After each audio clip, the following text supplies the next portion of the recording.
My name's Chaz Cardigan. I make music, make videos, write songs, produce songs. I've been making music since I was about 10 years old, playing gigs since I was about 11, taught myself to produce, play a bunch of instruments, moved to Nashville after high school instead of going to college, and made money producing records for rappers, played every instrument you can think of for a billion people while I was working on my project. And then sometime around 2017, it just started working. All the gears started clicking into place. I played South by, put out a bunch of singles that did pretty well on Spotify. And then, I don't know, sort of blinked and then signed a record deal with Capitol.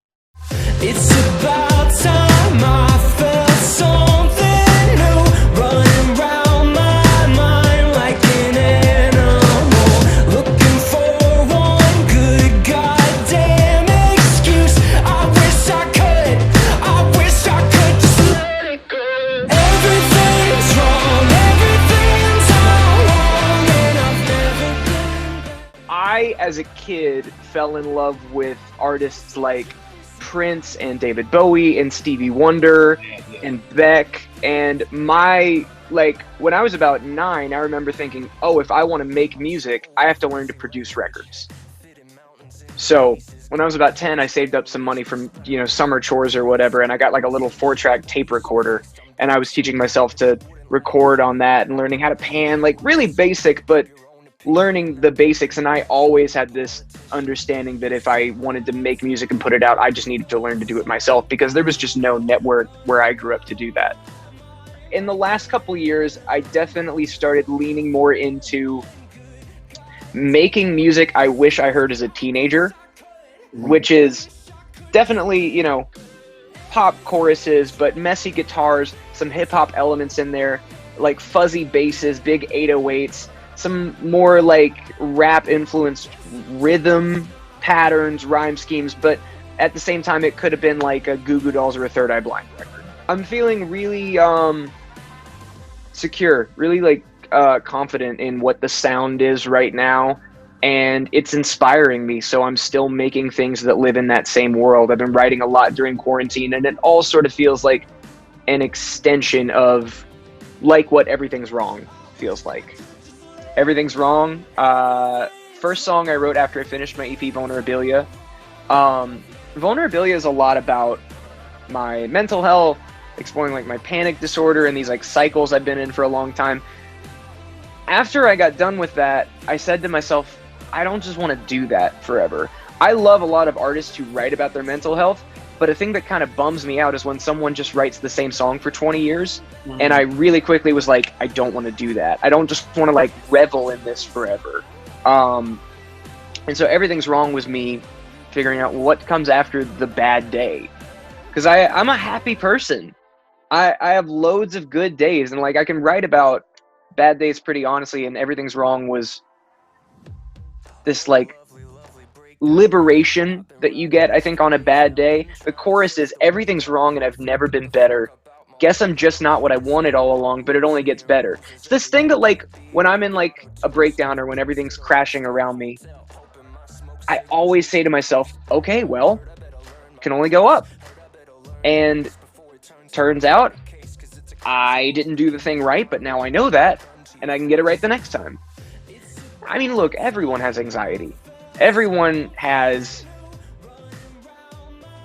deep insecurity. We all have deep trauma. We're all unlearning those things, and some people get there later than others, and it's easier for some people than others. But I do think like the conversation has shifted in such a good, healthy way that we can talk about these things. I don't think they always get talked about in the most healthy way. No. I love rap music, but I think that in the last couple of years, like emo rap especially, is kind of like really glorified the depression, glorified escapism in like drug use and like self-hate in this way that is probably not good for us. But I think we have to have that conversation to get to the acceptance and get to the like integration part of it. But like when you're in therapy, you've got to feel the feelings. Mm-hmm. Your therapist will tell you like, hey, what you're feeling is valid. I want you to feel it. And then we're going to process it. So I feel like culturally especially, man, there's just so many systemic issues that I think we're all processing in real time. And I think you're seeing that in music, especially these younger kids writing music, I guess me being one of them, where we're processing these really deep insecurities and anxieties that there's not an answer for, but we have to process the feeling so that the feelings are on the table and then we can find solutions. Why you so fixed on being somebody that you wouldn't like if you met him at a party? Why is it so hard to keep your own opinion and not break under pressure like a politician? It's about time I felt something new running around my mind like an animal, looking for one good goddamn excuse. I wish I could just let it go. Everything's wrong, everything's all wrong, and I've never been better. Guess I'm just not what I wanted all along, but it only gets better. We have a lot more songs coming out. Video for Everything's Wrong. Yeah, just putting out music. That's all we can do right now.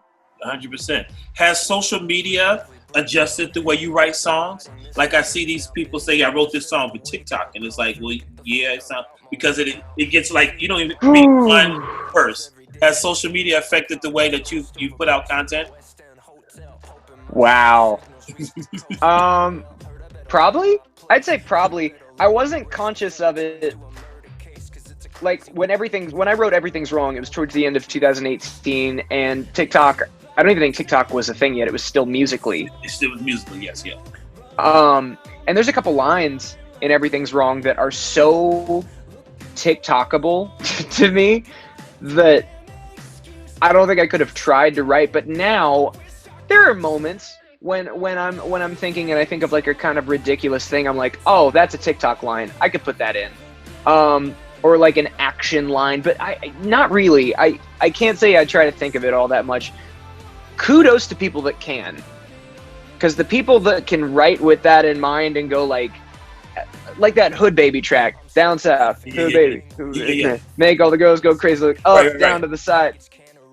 Genius. Actually, that's genius. Right. I wish my brain worked in that shape, but it doesn't. I can't. Hi, my name is Chaz Cardigan, and you've just been buzzed